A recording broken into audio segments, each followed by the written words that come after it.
brevemente. Señor, ayúdanos con tu palabra en este día, que esta palabra se convierta en vida en nosotros. Ayúdanos a comprender lo que tú has dicho. Señor, ayúdanos a captar las instrucciones que tú nos has dejado. Dios, vivimos agradecidos a ti, que esta palabra nos puede inspirar esperanza, Señor, confianza en tu fidelidad, en todas tus promesas, y Señor, que puede ser una guía para nuestras vidas. Lo pedimos en el nombre de Jesús. Amén. Amén. Pueden tomar sus asientos.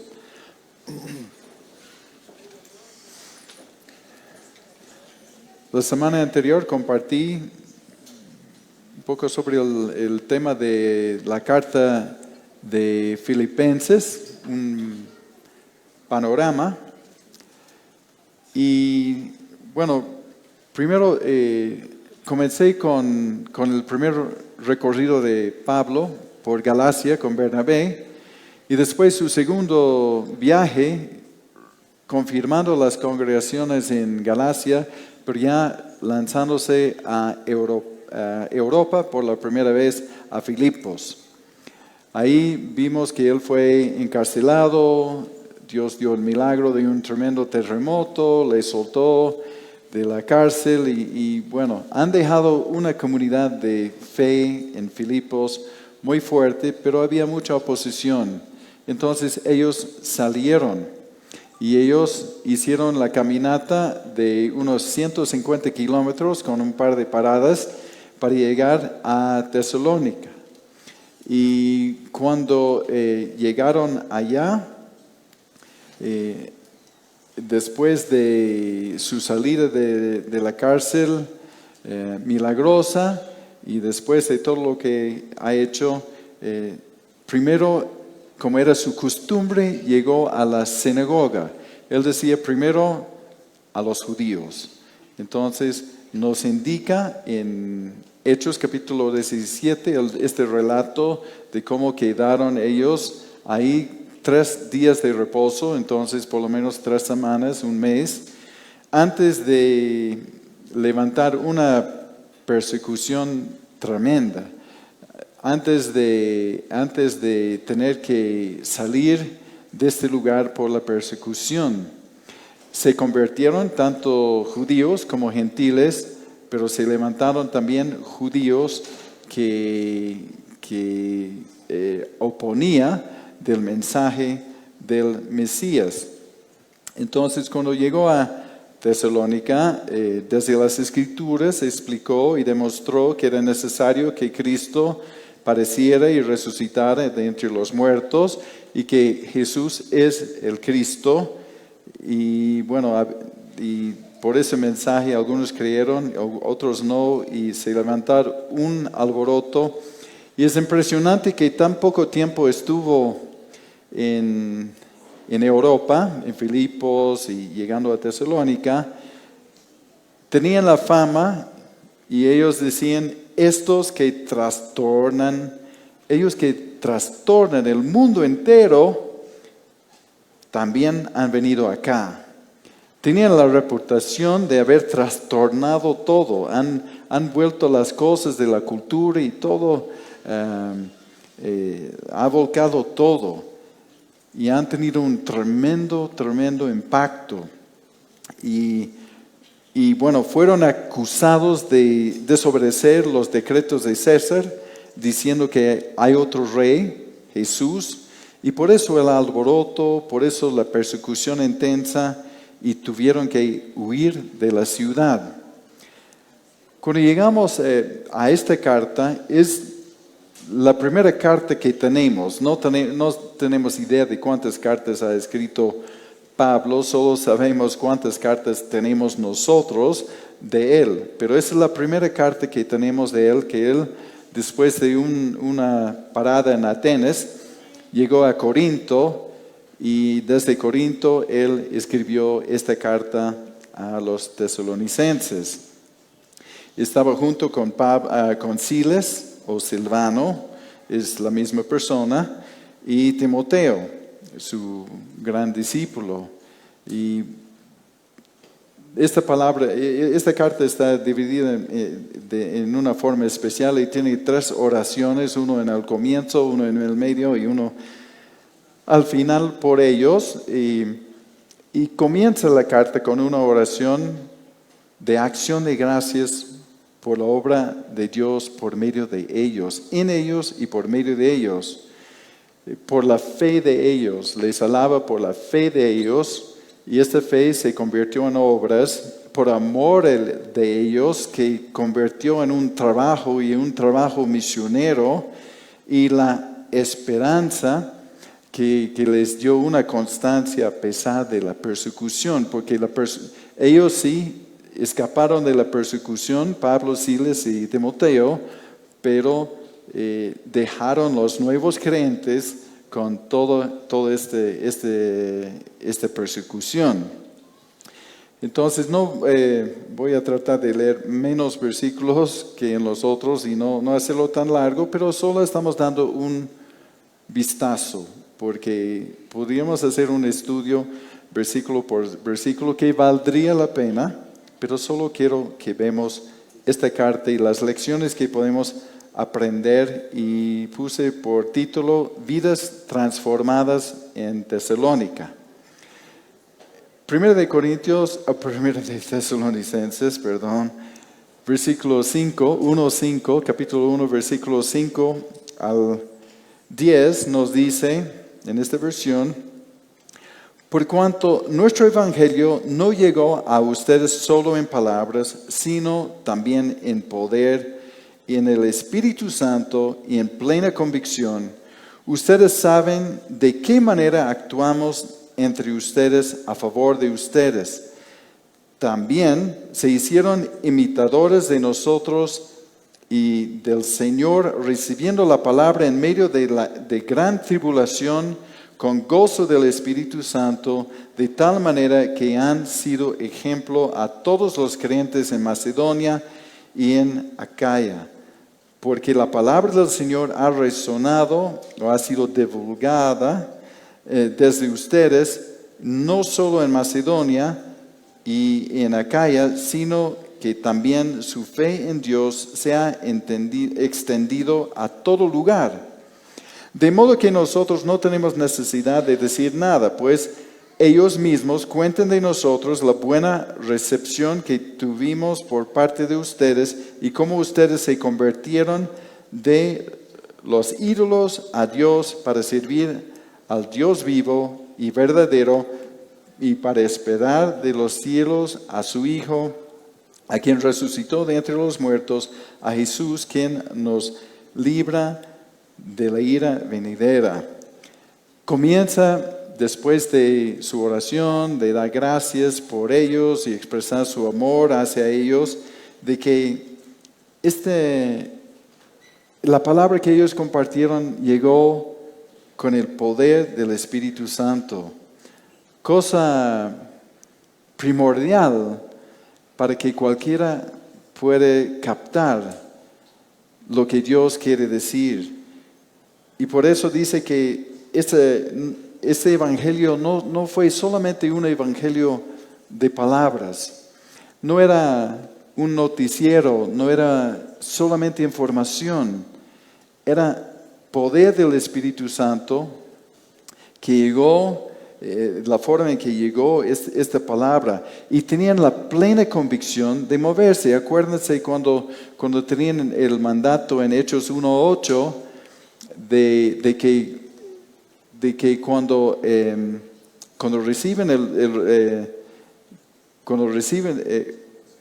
llega el Espíritu Santo, recibirán poder para ser testigos tanto en Jerusalén, Judea, que era la provincia, y Samaria y hasta lo último de la tierra. Recibieron este poder del Espíritu Santo para testificar, y ellos, aquí dice que ellos recibieron la palabra de Dios, pero en el poder del Espíritu Santo, y eso les dio plena convicción para hacer la obra misionera que ellos hicieron. Y entonces Ellos han sido imitadores de Pablo, de Silas, de Timoteo, recibiendo esta palabra en medio de gran tribulación. Eso tenía un costo alto para ellos de recibir la palabra. Recibieron la palabra en un ambiente muy hostil hacia la palabra del Señor. Y no solamente gran tribulación, pero con gozo del Espíritu Santo. Y han sido un ejemplo para todos los creyentes en Macedonia y Acaya. Realmente ellos abarcaron todo y en tan poco tiempo. Porque en Hechos solo nos muestra de que ellos tuvieron una permanencia de como un mes en Tesalónica. Y en solo un mes o menos, puede ser que era más, pero lo que tenemos escrito es que han estado mínimamente este tiempo, ha producido un impacto, una transformación en las vidas de una manera impresionante. Yo digo, a veces estamos 10, 20, 30 años y no logramos ni un buen discipulado.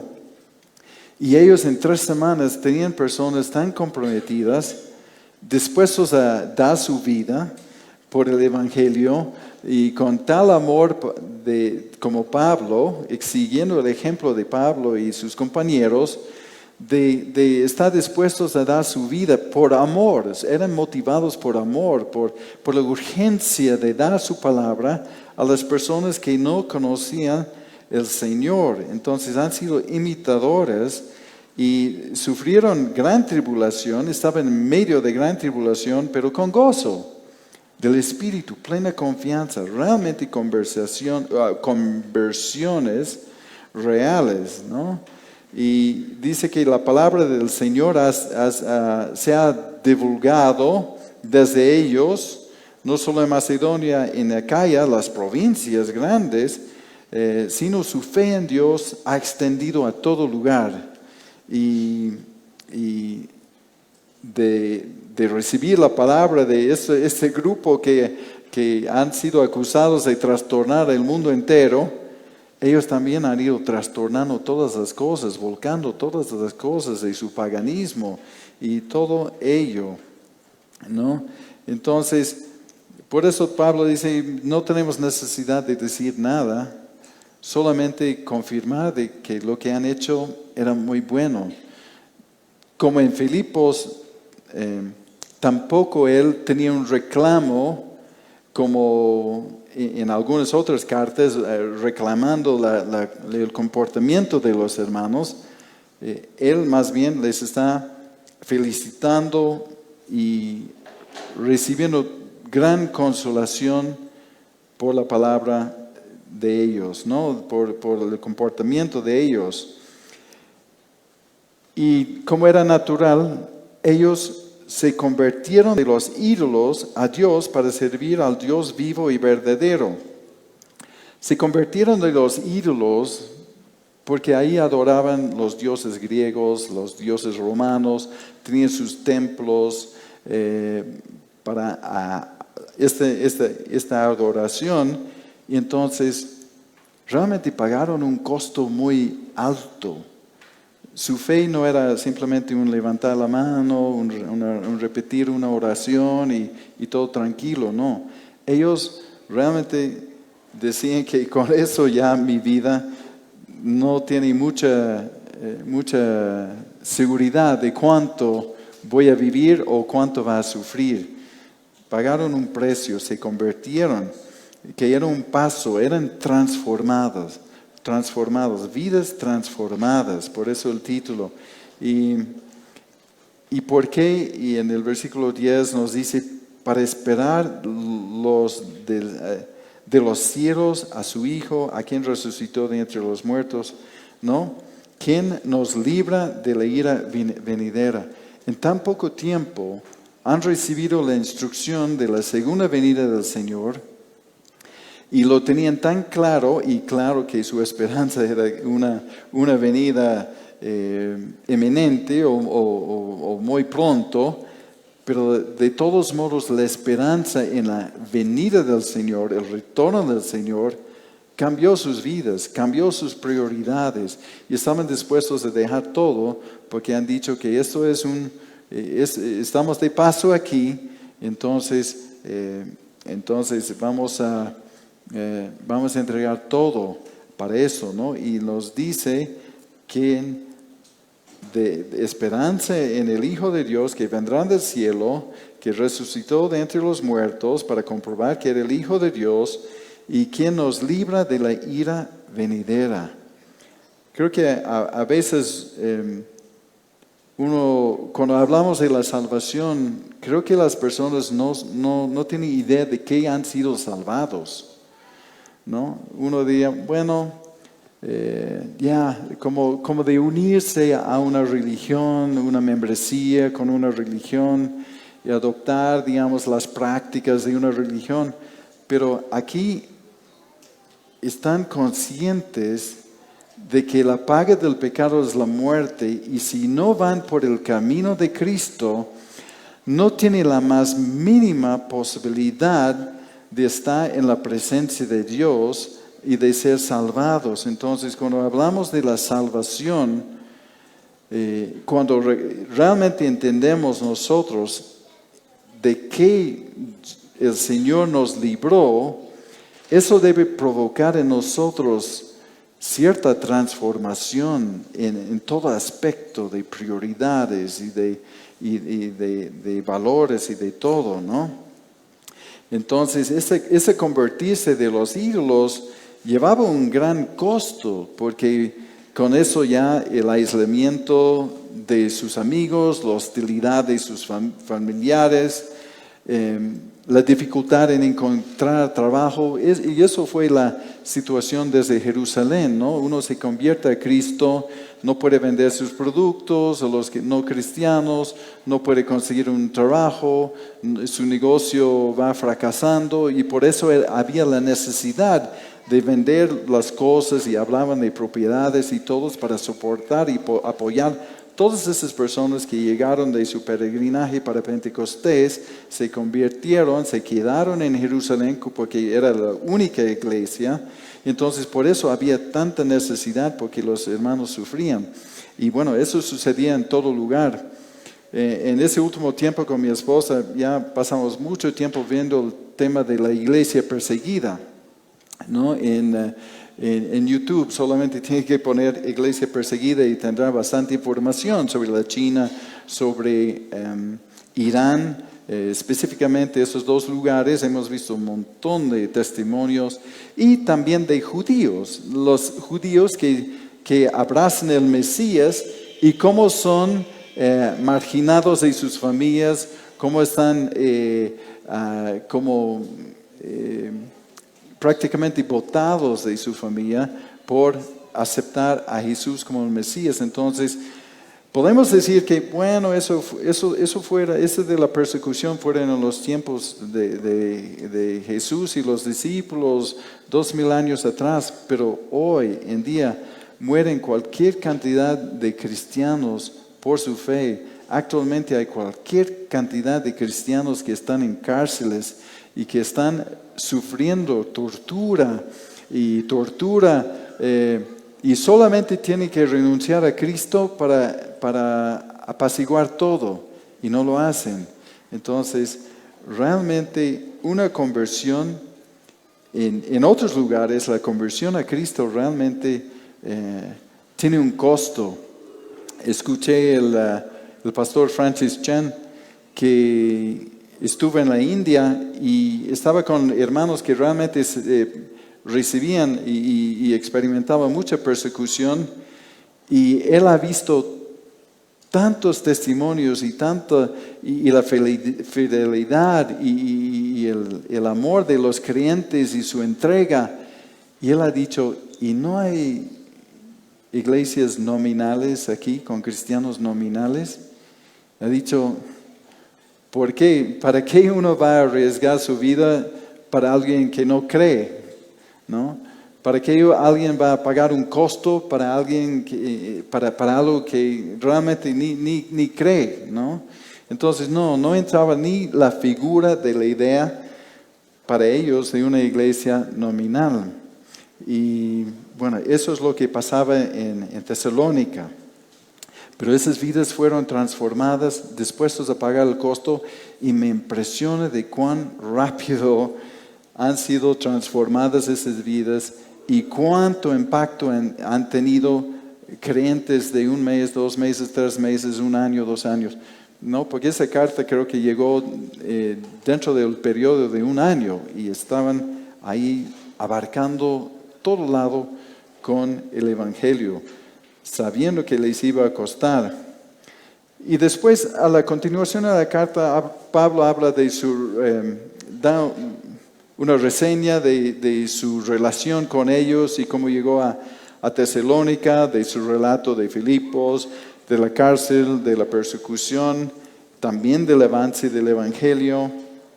Y tanto era su cariño por ellos que no solo entregaban el Evangelio, decían que estábamos dispuestos a entregar nuestras vidas por ustedes, ¿no? Y también para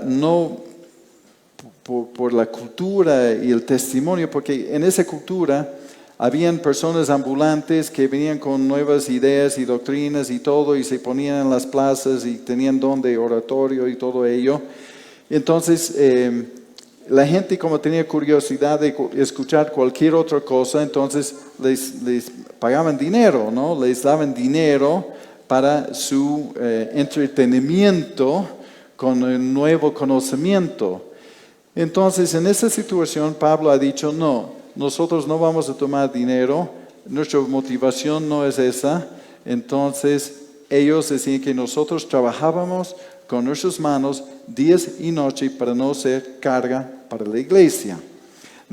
Bueno, en el tema de Filipos, sí, ellos sí recibieron ayuda y apoyo económico de los filipenses, pero en este caso, por la situación, ellos renunciaron su derecho de recibir de ellos algunas ofrendas y esas cosas. Trabajaban con sus manos, y esos de tesalonicenses eran testigos de su comportamiento y el amor de Pablo y su testimonio de él y de sus compañeros. No estaba solo.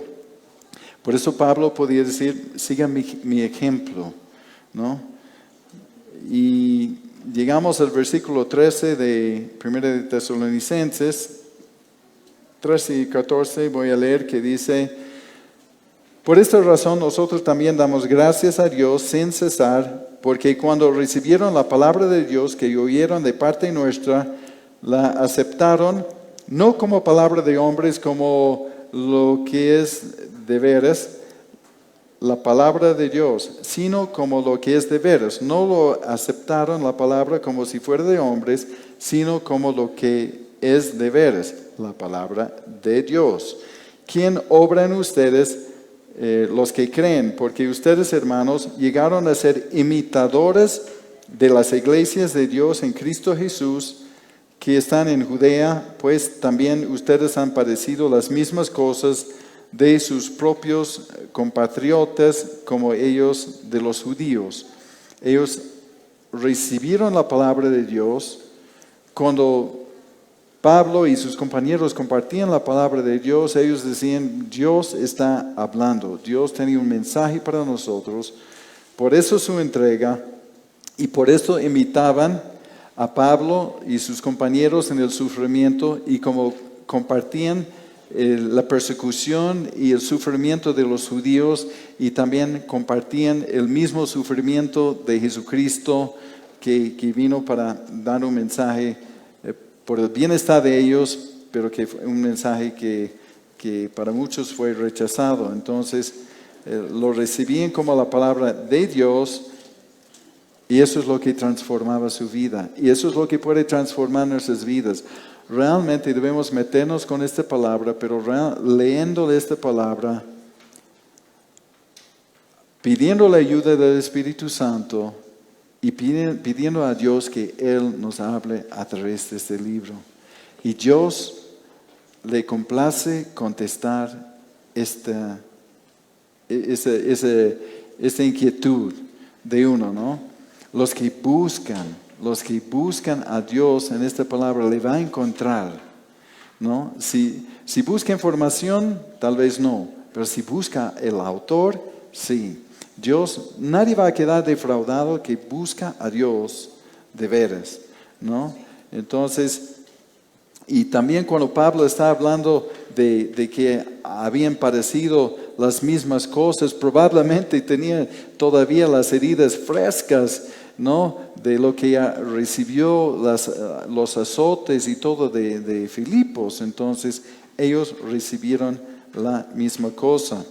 Llegamos a capítulo 3 y Pablo tiene una gran angustia por saber de ellos, de cómo estaban frente a toda esta persecución.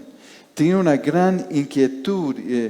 Pablo quedó un tiempito antes de llegar a Corinto en Atenas. De Corinto escribió la carta, de Corinto envió a Timoteo para afirmar y exhortarlos. Tenía tal amor por ellos que mandó a Timoteo, y Timoteo regresó con un informe de tremendas noticias de cómo avanzaba su fe, de su firmeza, de su amor y de cómo han llevado el evangelio a todas partes. Entonces hubo un gran gozo de saber que continuaban firmes en la fe y en su amor por unos y a los otros. Cosa de creyentes de muy poco tiempo, pero que realmente tuvieron un encuentro con el Señor. Y cuán importante es que el creyente tenga un encuentro con el Señor, ¿no? Eso cambia todo, ¿no? Y Pablo era muy consolado porque seguramente cuando uno ve lo que le sucedió en Corinto y lo que pasaba allá, probablemente sufría una gran depresión, porque había mucha oposición, mucha idolatría, muchas tinieblas. Entonces era muy refrescante de recibir buenas noticias de los tesalonicenses que realmente se convirtieron de verdad. Entonces da su oración, ¿no? Por su perseverancia frente a la oposición y las tentaciones, ¿no? Y bueno, mientras ellos esperaban la venida del Señor. Y después él va compartiendo sobre la conducta que agrada a Dios. Está escribiéndoles, no porque están mal, pero está compartiéndoles sobre la conducta que agrada a Dios. Les dice que estas instrucciones fueron recibidas por Jesús, por Jesucristo mismo. Y la voluntad de Dios es su santificación, de apartarse de la inmoralidad sexual, porque vivían en un lugar donde tenían sus templos de prostitución y de todas esas cosas, y bueno, todos los dioses griegos no tenían problema en ese tema de moralidad, estaban totalmente desenfrenados en este asunto. Entonces eso era muy natural, y de haber vivido 20, 30, 40, 50 años de una vida torcida, de cambiarlo un día para otro no es tan fácil. Seguramente había mucha tentación en esta área. Entonces Pablo está recalcando y este punto de decir que la voluntad de Dios es su santificación. No deben tomar los estándares de moralidad del mundo o de la cultura. Y es un mensaje urgente hoy para la iglesia, que no debemos tener o tomar nuestras pautas de la sexualidad de la sociedad, porque la sociedad aprueba cualquier cosa. La sociedad promueve cualquier cosa torcida. Entonces, no podemos tomar nuestras pautas de la sociedad. Por eso ellos dicen que no tomen, que no tengan sus esposas como tienen los griegos y con ciertas pasiones torcidas y distorsionadas y todas esas cosas. Más bien tomen sus pautas de Dios. y las cosas, según las pautas de Dios, todo lo que Él ha creado es una belleza dentro de los parámetros que Dios ha puesto. Entonces, eso muy en contraste con la cultura promiscua donde ellos vivían.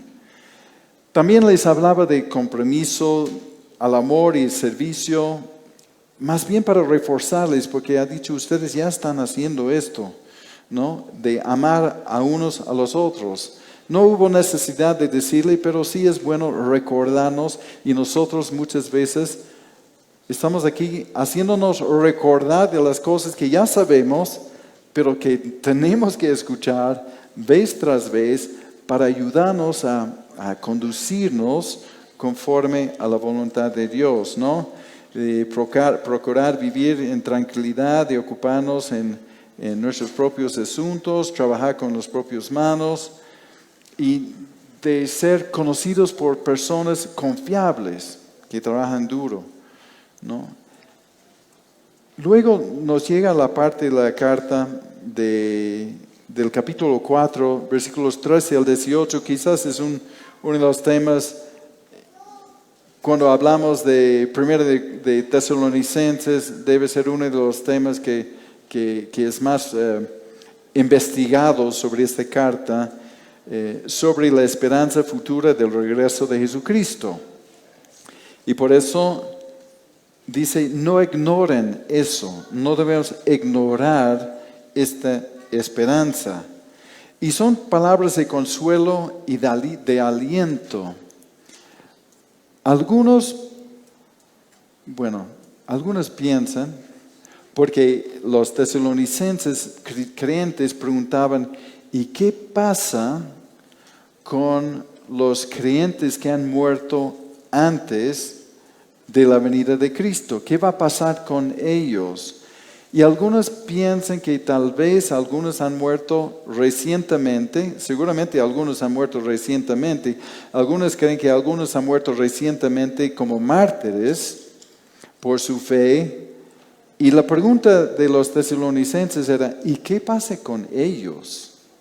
¿Qué pasa con los que han muerto antes de la venida de Cristo? ¿Van a perder ese gran evento y acontecimiento en la historia? Entonces Pablo les va contestando. En 1 de Tesalonicenses 4:13 dice, tampoco queremos, hermanos, que ignoren acerca de los que duermen, para que no se entristezcan como los demás que no tienen esperanza.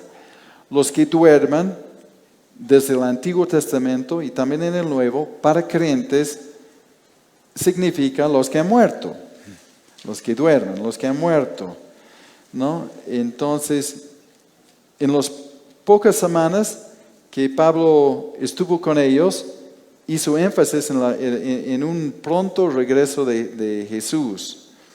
Y los tesalonicenses lo creyeron seriamente. Y por eso tenía que dirigirse a esto, ¿no? La pregunta era, ¿cuál será el destino de los hermanos que recién murieron, ¿no? Cuando venga Jesús. Y los primeros cristianos llamaron los lugares de entierro cementerios, que significa dormitorios, ¿no? Lugares para dormir, búscalo en cualquier diccionario. Cementerio y te va a decir dormitorio, ¿no? Los cristianos lo tomaron de esta forma porque sabían que no era el fin, era una transición para el creyente.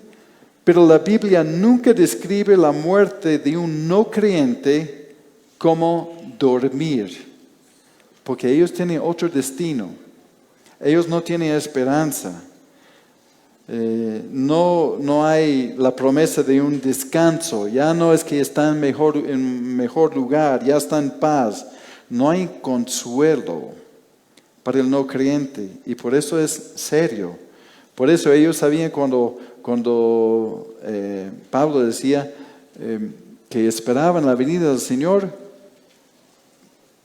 también también iban a esquivar la ira venidera, pero no servían a Dios por terror, servían a Dios por amor. Entonces, no aprueba esta lectura, no aprueba lo que es el alma durmiente o estado de animación inconsciente. No está respaldando esta idea, ¿no? Porque Pablo dijo en Filipenses, ¿no? Partir de este mundo para estar con Jesús es muchísimo mejor. Partir de este mundo, morir, es estar con Jesús. Jesús dijo en Lucas 23:43, dijo al ladrón que estaba a su lado, siendo crucificado, que creyó en él, dijo, de cierto te digo que hoy estarás conmigo en el paraíso. No hay la idea de el alma durmiente, pero sí está esperando algo, está esperando su cuerpo glorificado, que es otra cosa. Pero está inmediatamente con el Señor. En 2 Corintios 5:8, Pablo dice, pues confiamos y consideramos mejor estar ausentes del cuerpo muerto y estar presentes delante del Señor. Salimos de ese cuerpo, morimos y estamos presentes con el Señor. No hay un purgatorio o un asunto así. Era importante porque los griegos, ellos pensaban que había un Hades y era un lugar donde van los muertos, y en el Hades había un buen lugar para, no sé, los buenos, supuestamente, y había un mal lugar. Pero de hecho eran prisioneros en el Hades. Entonces Pablo está aclarando esas ideas para ellos, ¿no? Y también lo que vimos en ese versículo dice, para que no se entristezcan como los demás que no tienen esperanza. No debe haber tristeza. Obviamente hay tristeza para los que quedamos, ¿no? Podemos llorar por la muerte de un creyente, pero no como los que no tienen esperanza, ¿no? Más bien estamos llorando por nosotros porque sabemos que ellos están mucho, mucho mejor. En el versículo 14 del capítulo 4 dice, porque si creemos que Jesús murió y resucitó, eso implica ser salvo, de la misma manera Dios traerá por medio de Jesús y con Él a los que han dormido. Si creemos que Jesús murió y resucitó, estamos hablando de personas que han abrazado la salvación ofrecida por Dios. Y Jesús traerá con Él a los fieles que partieron con Él cuando Él regrese, ¿no? Cuando un creyente muere, solo nos lamentamos por nosotros, ¿no? Aunque es bueno, es todo lícito orar, ¿no? Por la ausencia de uno, ¿no? En el versículo 15 dice, pues, les decimos esto por palabra del Señor. Ahora revelado por palabra del Señor. No está simplemente inventando alguna cosa, ¿no? Pues les decimos esto por palabra del Señor. Nosotros que vivimos, que habremos quedado hasta la venida del Señor, de ninguna manera precederemos a los que ya durmieron, porque el Señor mismo descenderá del cielo con aclamación, con voz de arcángel y con trompeta de Dios, y los muertos en Cristo resucitarán primero. Un asunto medio confuso si no vemos el contexto, ¿no? Esta revelación recibió del Señor Pablo tuvo la experiencia antes de este episodio del tercer cielo. Él sabía lo que pasaba allá. Y dice que los creyentes que murieron antes se reunirán con sus cuerpos glorificados. Así es la resurrección de los muertos. Encontrarán su cuerpo glorificado, y los que estaban con el Señor desde el momento de su partida, serán levantados. No van a perder este momento. Los que han precedido, los que han muerto antes de su venida, los que no están con vida en el retorno del Señor, resucitan primero, pero no es que recién no estaban no quiere decir que estaban en un estado dormido. Estaban con Él, pero consiguen su cuerpo resucitado, ¿no?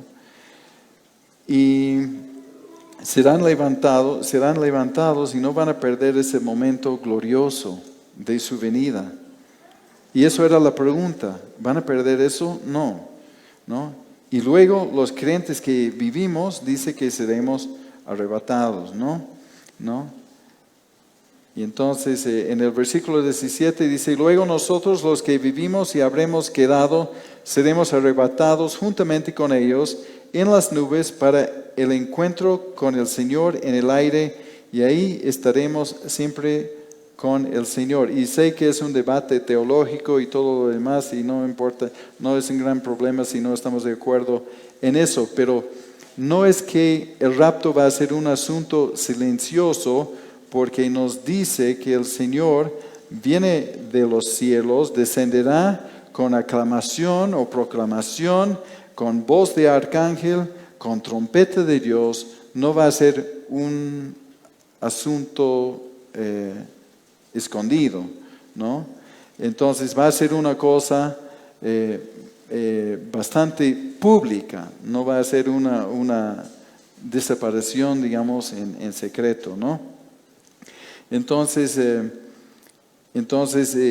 dice que nosotros, en el 17 nuevamente, luego nosotros los que vivimos y habremos quedado, seremos arrebatados juntamente con ellos. Entonces nos vamos a reunirnos con ellos. Ni la muerte puede separarnos de los que están en Cristo, ¿no? Y estaremos reunidos con ellos juntamente con el Señor. Y nos dice que para el encuentro con el Señor en el aire, y ahí estaremos siempre con el Señor. Ahí estaremos siempre con el Señor. Entonces hay la posición de que de ahí vamos juntos al cielo por 7 años durante la tribulación, y otros dicen no, reinaremos aquí con Él, pero aunque en la gran tribulación dice que no nos tocará, ¿no? Que entonces hay diferentes posiciones. Un hermano lo ha dicho muy bonito. Ha dicho, bueno, la verdad es que no sé, pero sé que tengo una invitación para ser parte de la comisión de recepción del Señor. Pero dice que no me han invitado al comité de planificación. Entonces, sabemos que nos ha llamado a esto. Lo que nos preocupa, los que nos debemos ocuparnos es de tener la esperanza y saber de que yo sé lo que yo pienso sobre el tema, pero lo que debemos estar seguros es que estemos con Él. Y lo que sea que pasa después de eso, sabemos que está en sus manos y va a ser glorioso. Va a ser glorioso y una maravilla, ¿no? Entonces, donde si no hay tristeza y todo ello, el creyente no va a pasar por ninguna tribulación, no va a sufrir alguna tribulación, ¿no? Voy a repetir solamente un versículo, como estamos con el tiempo, bien creo. 1 Tesalonicenses 3:12, retrocediendo un poco, dice: el Señor los multiplique y los haga abundar en amor unos para con otros y para con todos, tal como nosotros para con ustedes, a fin de confirmar el corazón de ustedes irreprensible en santidad delante del Señor, nuestro Padre, en la venida de nuestro Señor Jesús con todos sus santos. Y repito, o retrocedo para este versículo para decir y recalcar ese punto de cómo debemos vivir en la preparación para la venida de nuestro Señor con todos sus santos. Debemos nosotros, dice, debemos multiplicar y abundar en amor unos por otros y confirmar el corazón de nosotros mismos de ser irreprensibles en santidad. Entonces, la expectativa real de realmente creer eso debe transformar nuestras vidas, debe cambiar nuestra conducta y debe crear cierta expectativa en nosotros de eso. Si viene durante nuestras vidas o no, no sabemos, aunque sabemos que cada día que pasa estamos más cerca y hay los señales para que venga como para esta tarde, pero no sabemos si vamos a precedir, si vamos a adelantar, vamos a estar con Él antes o si vamos a estar presentes con nuestras vidas con Él venga. No sabemos, nadie tiene garantía, nadie sabe el día y la hora, ¿no? Pero esa esperanza nos debe motivar a la fidelidad con Jesucristo. En el versículo 2 del capítulo 5 dice, porque ustedes mismos saben perfectamente bien que el día del Señor vendrá como ladrón en la noche. Ellos fueron bien instruidos en el regreso del Señor. Sorprendente que en 3 semanas o un mes o no sé cuánto más, ellos tenían un concepto muy claro sobre la venida del Señor y la palabra dice que son hijos de luz y no de día, no de las tinieblas, o son hijos de luz y del día y no de las tinieblas. Dice que vigilemos y seamos sobrios, vestidos de la coraza de la fe y del amor y con el casco de la esperanza de la salvación. Tener nuestras mentes protegidos, estar firmes en nuestra fe y expectantes de este día, ¿no? Y eso por eso, la fe en el Señor debe transformar nuestras vidas. Debe pasar algo en nosotros. En el versículo 9 del capítulo 5 dice, porque no nos ha puesto Dios para ira, sino para alcanzar salvación por medio de nuestro Señor Jesucristo, quien murió por nosotros para que, ya sea que velamos, o sea que durmamos, vivimos juntamente con Él. Por lo cual, anímense los unos a los otros y edifíquense los unos a los otros, así como ya lo hacen. Anímense si morimos o si estamos velando su venida o si pasamos para estar con Él. Entonces, estaremos juntamente con Él y debemos animarnos los unos a los otros y edificar a los unos a los otros. Así debemos vivir. Así es lo que el Señor quiere para nosotros. Cómo debemos vivir con la esperanza de esta venida de Él, de animarnos a unos a los otros. Nos dio tareas. Es interesante como estamos estudiando en casa Hebreos y ya pasamos el capítulo 11, pero cuando uno ve todo esto que los héroes de la fe, ve cada una de sus vidas, y lo destacable de cada una de sus vidas es de que tenían tremenda fe, y por tener una tremenda fe, tenían tremendas obras. Entonces, el debate, la fe sin obras está muerta. Las obras deben ser evidencia de que realmente hay fe. Debemos dedicarnos a las buenas obras preparadas de antemano del Señor si estamos en Él. No obras para ganar la salvación, no obras para ganar puntaje con el Señor. Simplemente la nueva naturaleza nos debe llevar a pensar diferente, nos debe transformar nuestra manera de pensar, nuestra manera de conducirnos, y entonces, si tenemos una fe verdadera en el Señor, nos debe impulsar a desear lo que desea el Señor y de rechazar y odiar lo que Dios odia, ¿no? Entonces, eso simplemente debe ser la caminata del creyente, ¿no? La nueva naturaleza. Y bueno, termina el capítulo con toda una descripción o recomendaciones a esos creyentes que realmente tienen tremendo testimonio, pero les hace recordar, y nos hace bien recordar las cosas de vivir en paz los unos con los otros. En el 14 dice: hermanos, también les exhortamos a que amonesten a los desordenados, a que alienten a los de poco ánimo, y a que den apoyo a los débiles, y que tengan paciencia hacia todos, ¿no? Entonces,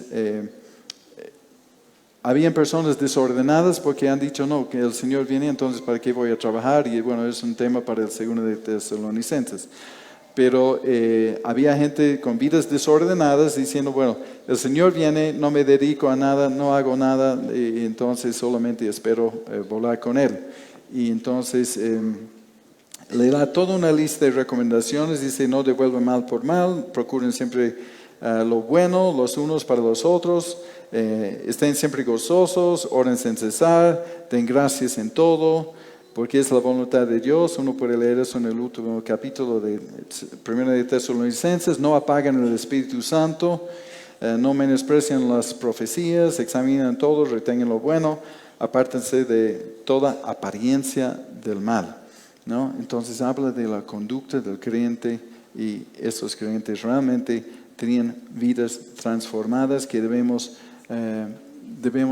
nos debe ayudar a pensar en cómo estamos nosotros, y para comprometernos con estas cosas, ¿no? Y cómo debemos vivir en santidad mientras esperamos el Rey, ¿no? No voy a entrar en eso, pero como en eso de su venida, como lo tiene como la recepción del rey o del César, y cómo uno se arma en un comité para recibirle y después está con él, ¿no? En el 23 dice, 5:23, y el mismo Dios de paz los santifique por completo, y que todo su ser, tanto espíritu como alma y cuerpo, sean guardados sin mancha en la venida de nuestro Señor Jesucristo. Habla de la venida del Cristo y su retorno varias veces en esto, un tema que Pablo hizo recalcar, y que ellos realmente creyeron. Pero el punto es vivir sin mancha en expectación de la venida de nuestro Señor Jesucristo.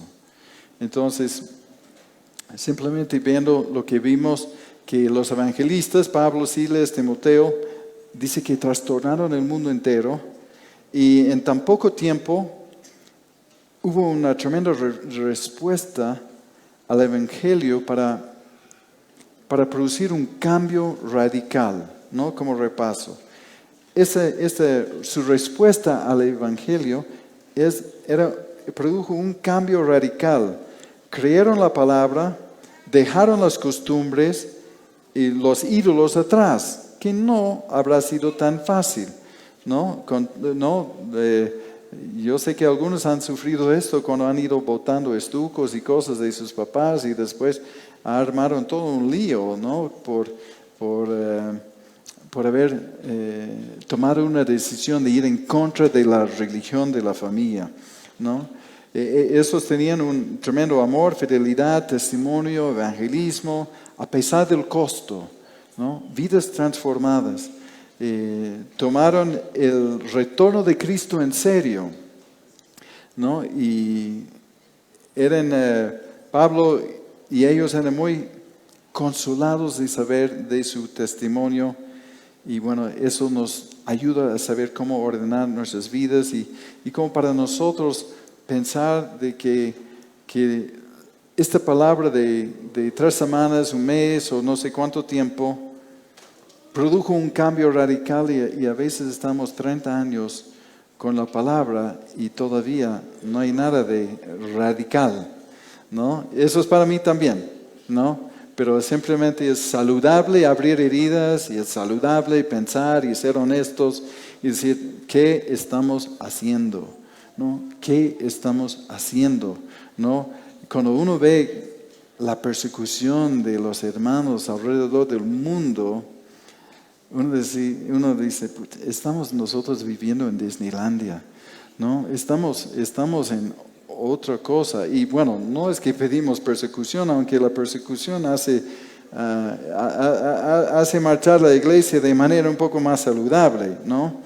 Las iglesias son más fuertes y firmes donde hay persecución, porque si cuesta algo nuestra fe, entonces no hay mucho lugar para la tibieza, ¿no?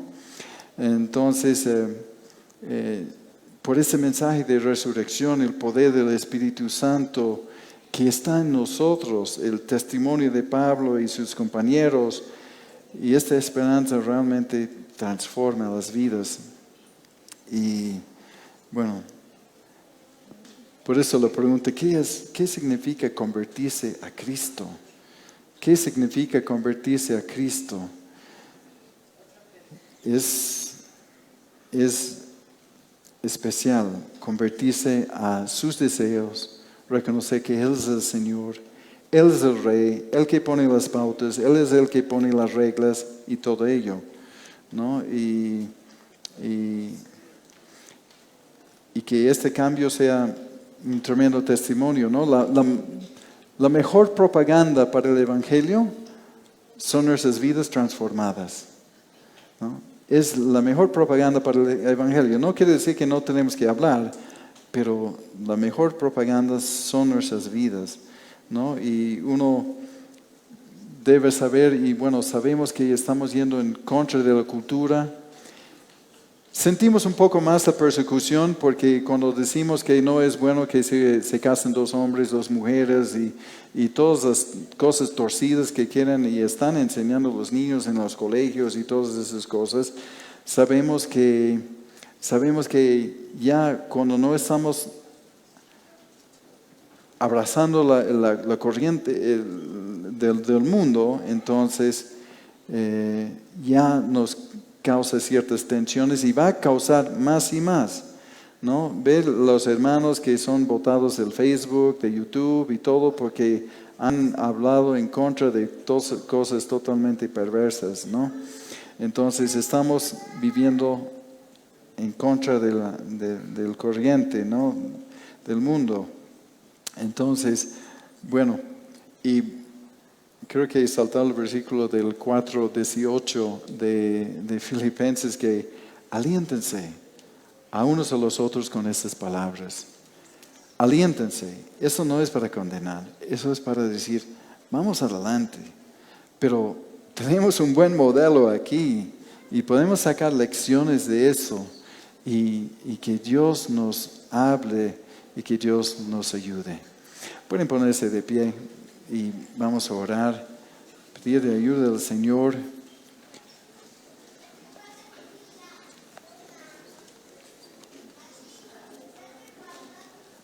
Amén.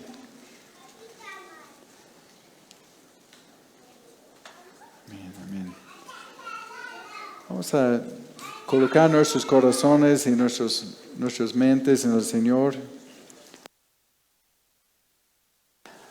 Amén. Vamos a orar. Que Dios nos ayude, porque no es fácil. No es fácil. Pero es bueno ver esos modelos. Es bueno regresar a la palabra y ver cómo debe funcionar la iglesia del Señor. Padre, gracias por tu gran amor y bondad hacia nosotros. Gracias por hablarnos. Gracias por darnos tu palabra, que podemos cualquiera abrir cualquier día y escuchar tu voz y ser guiado por ti. Vivimos agradecidos por los libros y cartas que nos has dejado para mostrarnos cómo tú has actuado y obrado en el pasado cómo han actuado y obrado los creyentes fieles. Dios, sabemos que ellos no vivían sin problemas y sabemos que no tenían vidas perfectas. Pero sí, Señor, son ejemplos para nosotros. Ayúdanos, Dios, a ser útiles para tus propósitos, para la iglesia. Ayúdanos, Señor, a conocerte. Ayúdanos, Señor, a conectarnos contigo, de conectarnos con tus planes y tus propósitos, con tus valores y tus principios. Dios, ayúdanos, guárdanos, Señor, guárdanos, pero que tu presencia en cada una de nuestras vidas sea real. Que el poder en el Espíritu Santo obra y actúa en nosotros para ser testigos de ti en el lugar donde tú nos tienes.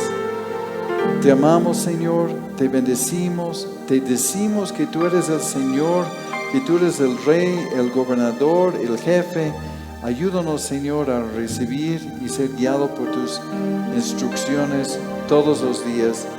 Pedimos esta ayuda y danos la valentía para compartir tu evangelio en las situaciones y oportunidades que tú pones delante de nosotros.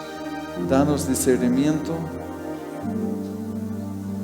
Danos, Señor, valentía para hablar de la esperanza que mora en nosotros. Lo pedimos en el nombre de Jesús. Amén.